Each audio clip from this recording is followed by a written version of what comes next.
ഇഫ്താർ സംഗമത്തിനിടെ വേറിട്ട പ്രതിഷേധവുമായി Kerala Arabic Munshis association.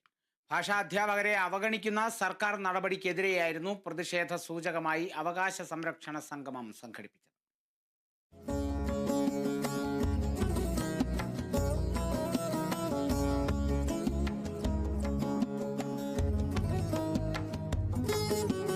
കണ്ടുപരിചയിച്ച ഇഫ്താർ സംഗമങ്ങളിൽ നിന്നും വ്യത്യസ്തമായിരുന്നു കേരള അറബിക് മുൻഷീസ് അസോസിയേഷൻ കോഴിക്കോട് നടത്തിയ ഇഫ്താർ സംഗമം. കോഴിക്കോട് ശിക്ഷിത് സദനിൽ ഇഫ്താർ സംഗമത്തോടൊപ്പം അവകാശ സംരക്ഷണ സംഗമവും സംഘടിപ്പിച്ചാണ് ഇവർ പ്രതിഷേധമറിയിച്ചത്.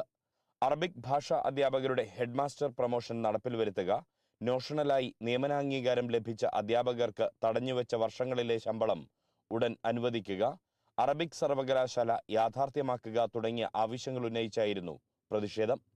സർക്കാർ ഇപ്പോഴും ഭാഷാ അധ്യാപകരെ അവഗണിക്കുകയാണെന്ന് കേരള അറബിക് മുൻഷീസ് അസോസിയേഷൻ ഭാരവാഹികൾ പറയുന്നു. കേരളത്തിലെ ഭാഷാ അധ്യാപകർ ഒരുപാട് കാലം കേരളത്തിലെ സ്കൂളുകളിൽ ജോലി ചെയ്യുമ്പോൾ അവർക്ക് പ്രധാന അധ്യാപകരായിട്ട് ഒരു കാലത്തും ആവാൻ സാധിക്കുന്നില്ല. നിരന്തരമായി ആവശ്യപ്പെടുന്ന ഒരു ആവശ്യമാണ്. അതോടൊപ്പം തന്നെ കേരളത്തിലെ ഒരു അറബിക് സർവകലാശാല വേണമെന്നുള്ള ഒരു ആവശ്യം ഞങ്ങൾ മുന്നോട്ട് വെക്കുകയാണ്. അതോടൊപ്പം തന്നെ ഞങ്ങൾ അറബിക് അധ്യാപകരുടെ പ്രശ്നങ്ങൾ മാത്രമല്ല, കേരളത്തിലെ മുഴുവൻ അധ്യാപകരോട് കേരളത്തിൽ കഴിഞ്ഞ 4-5 വർഷക്കാലമായിട്ട് ഭിന്നശേഷി സംവരണത്തിൻ്റെ പേരിൽ ഒരുപാട് അധ്യാപകർക്ക് നിയമനാംഗീകാരം കൊടുക്കാതെ വളരെ പ്രയാസത്തിലായിക്കൊണ്ട് ജീവിക്കുകയാണ്. അതോടൊപ്പം തന്നെ കഴിഞ്ഞ 5 വർഷം മുമ്പ് കേരളത്തിലെ അറബിക് അധ്യാപകരായി നിയമനായിട്ടുള്ള ഒരുപാട് അധ്യാപകർക്ക് ശമ്പളം കൊടുക്കാതെ 5 വർഷത്തെ അധ്യാപകർക്ക് ശമ്പളം കൊടുക്കാറുണ്ട്. അതും ഞങ്ങൾ മുന്നോട്ട് വെക്കുകയാണ്. അങ്ങനെ ഒരുപാട് കാര്യങ്ങൾ മുന്നോട്ട് വെച്ചുകൊണ്ടുള്ള ഒരു അവകാശ പത്രികാ സമർപ്പണമാണ് ഇന്നിവിടെ വെച്ച് നടക്കുന്നത്.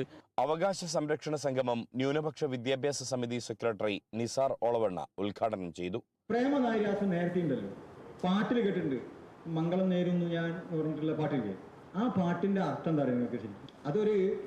ഒരു പ്രണയം പരാജയപ്പെട്ടപ്പോൾ അയാൾ സ്നേഹിച്ച സ്ത്രീ വേറൊരാളെ കൂടെ കല്യാണത്തിന് തയ്യാറായി പോകുമ്പോൾ അന്ന് കവി പാടുകയാണ്, മംഗളം നേരുന്നു ഞാൻ മനസ്സിനി എന്ന് പറഞ്ഞ് പാടിക്കൊടുക്കാറ്.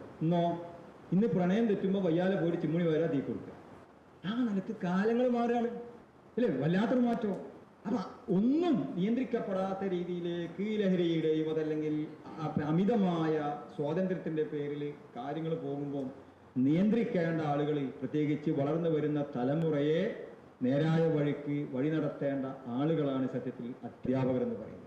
അസോസിയേഷൻ സംസ്ഥാന ട്രഷറർ PP ഫിറോസ് പ്രമേയം അവതരിപ്പിച്ചു. റവന്യൂ ജില്ലാ president EC Naushad, secretary A Shajeer Khan തുടങ്ങിയവർ സംസാരിച്ചു.